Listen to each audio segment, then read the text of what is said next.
Hello friends and welcome, I'm VA Adam. In today's video I'll be doing some light refurbishment of the wheels on my 1972 Buick Riviera. Ideally I'd be re-chroming these wheels, but for now I'll simply be repainting the black parts here. Apparently when these cars were new, the black paint here was gloss black, but it fades over time.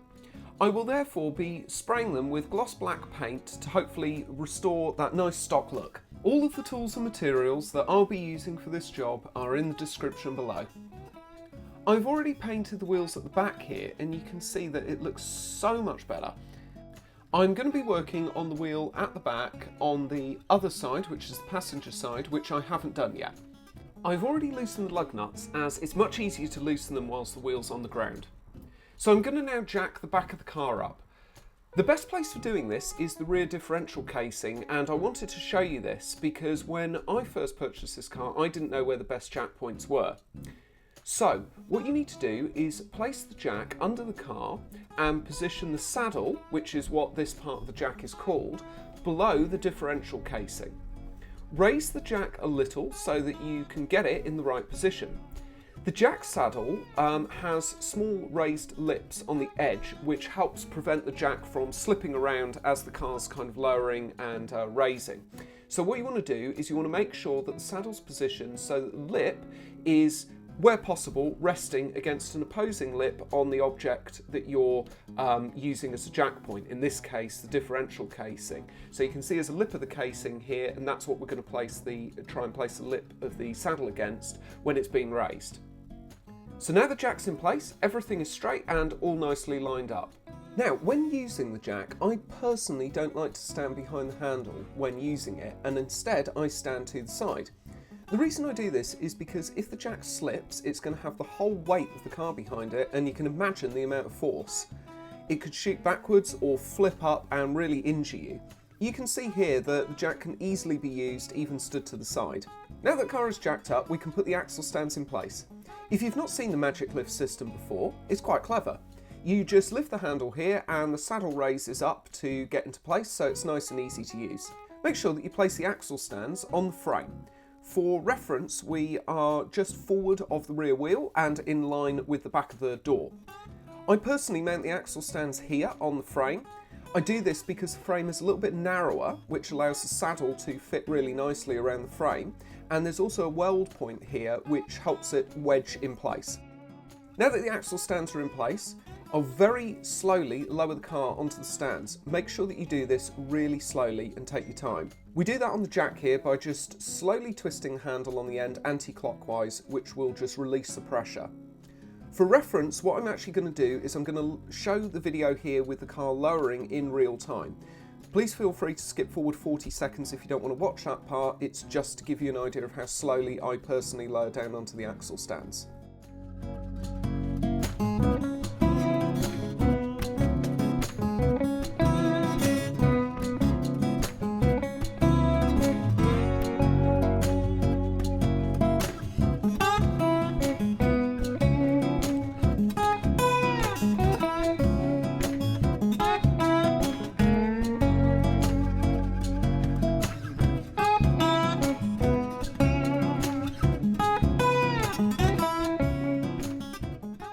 With the car on the axle stands, we need to check that they're secure by giving them a really good pull and pushing the car about to make sure they won't slip or fall.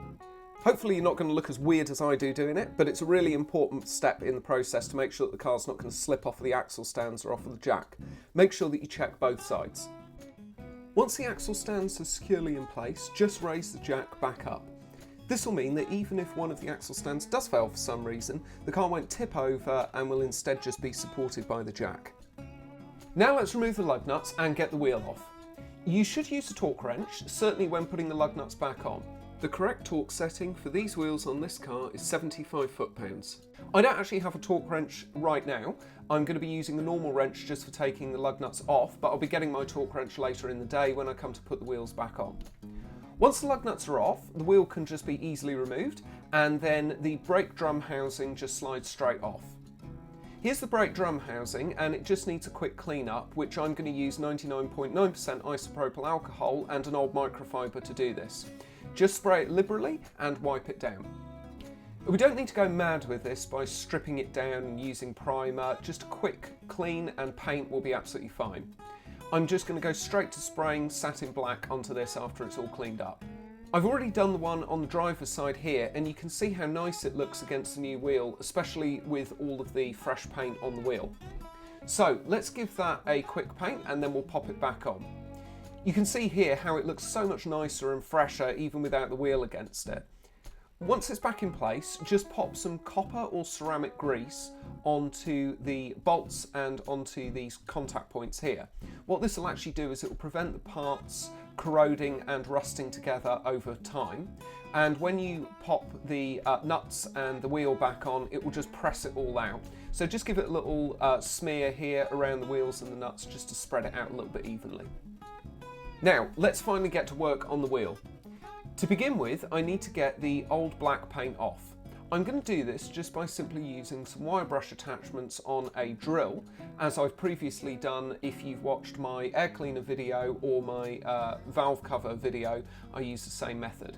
I've got 3 that I'm going to be using because they're various sizes and they're going to fit nicely into some of the different spaces and some of the different shapes here around the wheel. And I've also got a small normal wire brush just to finish off any odd bits that might be left. So make sure that you wear gloves, safety glasses and a dust mask when doing this, because you're going to be stripping all of this old paint off and you don't want to be breathing that in. So you can see here that the paint's been really nicely taken off, and this here is just some dust residue that we can blow away with some compressed air. So I'm going to switch to the narrow attachment now so that I can get into these little spaces easier. Just be careful when you're using these tools that you don't scratch the chrome, because obviously they're very abrasive and they will scratch the chrome quite easily. So once all the paint's off, use masking tape and paper to mask all of the areas except the central part where you're going to be actually doing the painting. In order to get masking tape really accurate and nice around these curves, what you want to do is put a straight piece of tape around and then just score with the edge of your nail, and then use a really sharp Stanley knife to cut the tape following the curve of the line on the wheel. Make sure that you don't apply too much pressure because you don't want to damage any of the metal or any of the chrome underneath. You can do the vertical strips in the same way. Just apply some tape, score it with your nail and then just cut either side. Ensure that you're using a really sharp blade. To give you an idea, I actually used 2 blades just doing each wheel because I found that halfway through the blade just wasn't making that really nice clean cut. So you want to make sure that you use a really sharp blade when you're doing this to make sure it's a really crisp edge. Mask off the central cap with a little bit of masking tape in the same way. And if you're using masking paper on the edge here around the tyre, make sure that you use proper masking paper and not something like newspaper. Newspaper is really porous, it will just soak all the paint up, bleed through, and you may as well not really bother. So make sure that you use proper decorator's masking paper. So once the masking's all done, you just need to use a paint prep wipe to clean any residue or oils. Then just use the tack cloth to take off any of the final bits or little bits of debris or material. Just start by spraying with the Etch Primer. When you start spraying, make sure to spray under the cap first, working from the top down. And you want to make sure that you get in nicely under here in short bursts, moving gently and applying thin light coats to avoid the paint running. Use the same technique of nice even passes when painting the rest and move around the wheel as you paint to ensure nice even coverage. Let's leave this coat of Etch Primer to dry for about 30 minutes and then we'll apply another coat. So this is the wheel after a couple of coats and it's dried off really nicely. I'm now going to use a small amount of high build primer. Here's the wheel after a couple of light coats of high build primer. It doesn't need sanding, the gloss black can just go straight over the top of this. So this is the first light coat of gloss black, and I just wanted to show you how light this coat is. You can still see the high build primer underneath. You can see how I sprayed up here around the central cap as I described before to make sure that it's really nicely covered. Now that 3 coats of the paint have been applied and it's still really wet. Personally, I like to remove the masking tape at this stage, as if you wait for the paint to dry, the masking tape can sometimes pull the paint off with it. You just need to be really careful to make sure that you don't touch the paint while you're removing the masking tape, and equally the masking tape doesn't fall onto the paint. Just make sure you work from the outside, removing the paper, and take your time. So now that we've got all the paper off, I just wanted to show you how the rest of the masking tape is going to come off. So stop at this point and we'll just cut off here. Normally I'd use a blade to do this, but because I'm having to hold the camera, I'm just pulling it off with my hand. Make sure to pull away from the paint. As you saw, this bit nearly flicked back onto the paint, so doing this with two hands is obviously easier, and just make sure you take your time. So here's the end result, and the edges are really nice and clean and crisp. The only downside here is that unfortunately some of the masking tape has pulled some of the chrome off. What happened is you can see where it was compromised on this rust spot over in the corner, and unfortunately it's just been pulled off with the masking tape. I'm going to have to find a way to fix that a little bit later.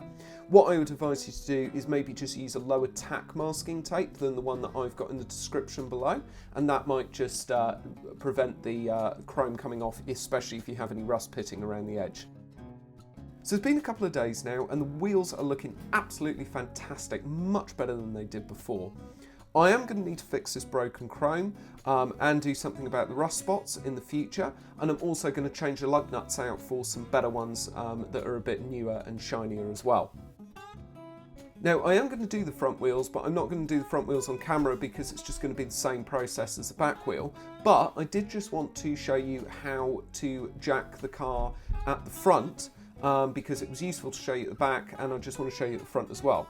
The jacking point is the engine support just under here, which is very, very strong. So like we did at the back, we need to make sure that the jack is central and that the saddle is really nicely lined up with the support. And you can see here at the front why a long arm jack is so much better for this car, because this car is just so big that you need the long arm jack to really get to these supports underneath the car properly. So as before, ensure that the saddle is sitting really nicely under the engine mount and that the lip on the saddle is making really nice contact with the edge of the support and these little grooves that are on the support here. It just reduces any chance of the jack slipping. So you can see here that we've got the lip and the saddle lined up really nicely with the grooves in the engine mount, and this is going to make really good purchase. So the process is going to be the same for the front wheels as the rear wheels. And here we can now see the front wheels finished, and we can just see it looks so much better than before, just like on the rear wheels, and this is going to just make the car look so much nicer with this nice fresh paint on. I did lose a few more bits of chrome, so I am definitely going to have to figure out a way of fixing that. Maybe I'd advise using a lower tack masking tape if you're attempting this yourself. So as always guys, thank you so much for watching. Please like and subscribe if you enjoyed this video, and until next time, this is V8 Adam signing off.